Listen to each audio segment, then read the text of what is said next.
Assalamualaikum warahmatullahi wabarakatuh. Perkenalkan, nama saya Yulia Vitasari. Saya dari jurusan Ilmu Sosial Ekonomi Pertanian, Prodi Agribisnis kelas B.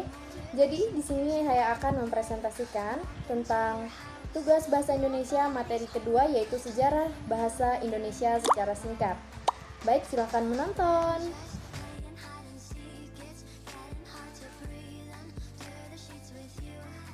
Bahasa Indonesia. Sejarah singkat bahasa Indonesia. Bahasa Indonesia merupakan sejarah yang jauh lebih panjang daripada Republik ini sendiri. Bahasa Indonesia telah dinyatakan sebagai bahasa nasional sejak tahun 1928, jauh sebelum Indonesia merdeka. Saat itu bahasa Indonesia dinyatakan sebagai bahasa persatuan dan menggunakan bahasa Indonesia sebagai perekat bangsa, yaitu menurut Krida Laksana tahun 2009. Dalam sejarahnya sendiri, bahasa Indonesia lahir dari bahasa Melayu tertua yang dibuktikan dari prasasti-prasasti Raja-Raja Sriwijaya pada abad ke-7. Bahasa yang digunakan dalam prasasti tersebut menunjukkan bahwa bahasa Melayu digunakan sejak zaman Kerajaan Sriwijaya.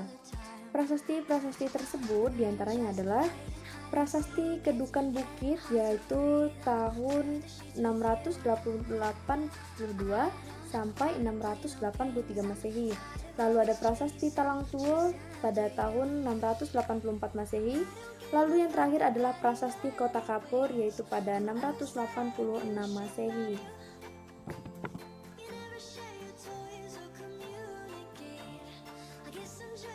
Lalu selanjutnya yang akan kita bahas yaitu perkembangan bahasa Indonesia. Perkembangan bahasa Indonesia berawal dari tahun 1901 dan 1908. Berawal pada tahun 1901, sebuah ejaan resmi dalam bahasa Melayu disusun oleh H.A. van Ophuijsen dalam Kitab Logat Melayu. Lalu dilanjutkan pada tahun 1917, pada Taman Bacaan Rakyat diubah menjadi Balai Pustaka yang menerbitkan novel, pantun, pertanian, dan kesehatan. Lalu kita beralih ke tahun 1928. Jadi di tahun ini adalah saat-saat paling menentukan dikarenakan para pemuda pilihan memancangkan tonggak yang kukuh atas perjalanan bangsa Indonesia. Tahun 1933, pada tahun ini secara resmi sebuah angkatan sastrawan muda menamakan dirinya Pujangga Baru. Lalu dilanjutkan pada tahun 1938, dilangsungkan Kongres Pemuda Indonesia I atau Perdana di Solo pada tanggal 25 sampai 28 Juli 1938. Lalu dilanjutkan pada tahun 1945, penandatanganan Undang-Undang Dasar 1945 dan dalam pasal 36 menetapkan bahasa Indonesia sebagai bahasa negara atau bahasa persatuan. Lalu pada tahun 1947 diresmikannya penggunaan ejaan Suwandi. Setelah disempurnakannya ejaan Suwandi pada tahun itu, dilanjutkan pada tahun 1954, yaitu dilaksanakannya Kongres Bahasa Indonesia II di Medan. Lalu setelah itu pada tahun 1977, Presiden Republik Indonesia meresmikan penggunaan ejaan bahasa Indonesia yang disempurnakan. Lalu dilanjutkan pada tahun 1978, Kongres Bahasa Indonesia ketiga digelar di Jakarta untuk memperlihatkan kemajuan bahasa Indonesia dan hal-hal lainnya yang menyangkut tentang perkembangannya. Lalu pada tahun 1938, dilaksanakannya Kongres kelima di Jakarta yang dihadiri oleh 700 pakar bahasa Indonesia pada saat itu. Lalu pada tahun 1993, dilaksanakannya Kongres Bahasa Indonesia ke-6 di Jakarta, namun ada perbedaan di antara Kongres Pemuda Astagfirullahaladzim.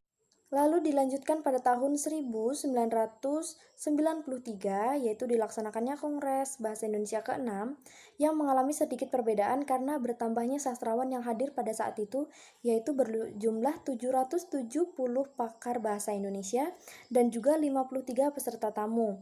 Lalu pada tahun 1998, Kongres Bahasa Indonesia ke-8 digelar di Jakarta. Lalu dilanjutkan pada tahun 2003, yaitu Kongres Bahasa Indonesia ke-8 di bulan Oktober, yaitu bulan yang ditetapkan sebagai bulan bahasa. Lalu dilanjutkan pada tahun 2008, peringatan 100 tahun kebangkitan nasional, lalu 80 tahun Sumpah Pemuda dan tahun bahasa, yaitu diadakan pada tahun ini, yaitu tahun 2008.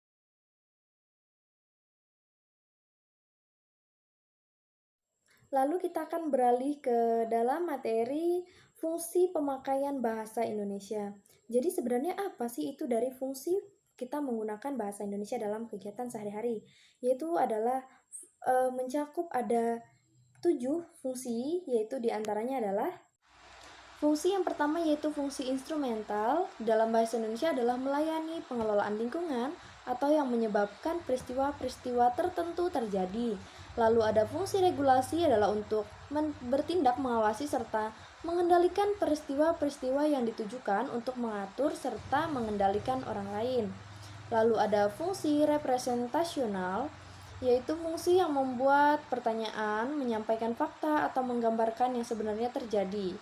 Lalu fungsi interaksional, fungsi personal, lalu fungsi heuristik, dan juga fungsi imajinatif.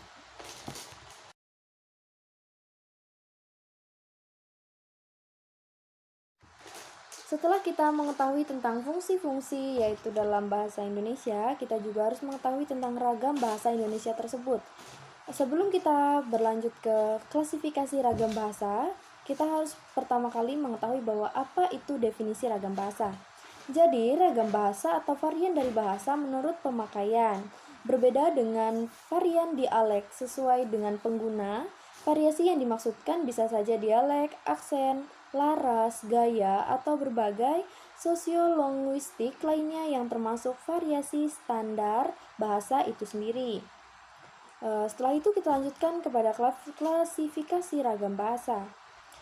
Klasifikasi ragam bahasa ini dibagi menjadi 5, yaitu ada ragam baku. Ragam baku ini biasanya adalah yang menggunakan bahasa paling formal. Lalu ada ragam resmi, yaitu seperti pidato kenegaraan, surat menyurat dinas, dan lain-lain. Lalu ada ragam usaha. Ragam usaha ini biasanya mencakup pembicaraan biasa antar sesama teman ataupun keluarga. Lalu ada ragam santai, yaitu seperti situasi tidak resmi seperti pertemuan keluarga, ketika Anda berbincang dengan teman Anda, ataupun ketika Anda sedang berdiskusi sesuatu tetapi tidak dalam konteks waktu yang tidak resmi. Lalu yang terakhir adalah ragam akrab seperti Anda di keluarga Anda sendiri sedang mengobrol antar keluarga. Setelah kita mempelajari tentang klasifikasi ragam bahasa, kita akan berlanjut kepada laras bahasa. Jadi laras bahasa adalah bersesuaian antara bahasa dan fungsi pemakaiannya, yaitu menurut Halliday pada tahun 1973 terkait langsung dengan selingkung bidang dan keilmuan, sehingga dikenallah laras bahasa ilmiah dengan bagian sub-sub larasnya. Lalu hal terakhir yang akan kita pelajari pada materi kedua kali ini yaitu adalah macam-macam laras, yaitu ada laras ilmiah, yaitu merupakan hasil rangkaian gagasan yang merupakan hasil pemikiran, fakta, peristiwa, gejala, dan pendapat. Lalu ada laras bahasa keilmuan, yaitu berkaitan dengan kebenaran kaidah pemakaian bahasa. Lalu ada laras ilmiah populer, merupakan sebuah tulisan yang versi bersifat ilmiah tetapi diungkapkan dengan cara penuturan yang mudah dimengerti oleh para pemuda saat ini. Jadi itulah mengapa karya ilmiah populer juga saat ini sedang digandrungi oleh para pemuda-pemuda milenial. Jadi demikian yang bisa saya sampaikan dalam materi 2 kali ini. Saya ucapkan terima kasih, lalu semoga presentasi kali ini dapat berguna untuk kita semua, dapat diambil, dan jika pun salah kata, saya mengucapkan minta maaf yang sebesar-besarnya. Terima kasih.